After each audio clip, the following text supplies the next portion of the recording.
ഇടതുപക്ഷ മുന്നണിയുടെ ഭാഗമായി തീരാനായിട്ട് അങ്ങനെയൊന്നും ഞങ്ങൾ തീരുമാനിച്ചിട്ടൊന്നുമില്ല. ഇതില്ല.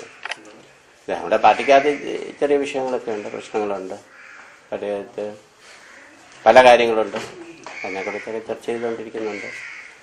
അപ്പം അതുകൊണ്ട് ഇപ്പോൾ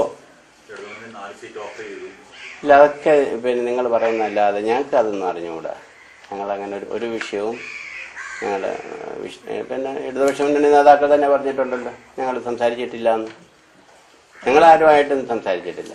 എന്നോട് ഇതുവരെ ഇന്ന് വരെ മത്സരിക്കണമെന്ന് ആവശ്യപ്പെട്ടിട്ടില്ല.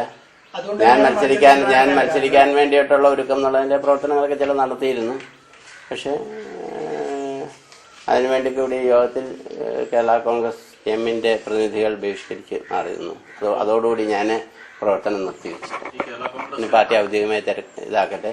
അതിനെല്ലാം ഉപരിയായിട്ട് ഇപ്പോൾ കോൺഗ്രസ് ഇപ്പോൾ അവിടെ പിന്നെ അവരുടെ സ്ഥാനാർത്ഥി മത്സരിക്കാൻ വേണ്ടി പാനൽ ഉണ്ടാക്കിയിരിക്കുന്നതായിട്ട് ഞാൻ പത്രത്തിൽ വരെ മനസ്സിലാക്കിയുണ്ടായി.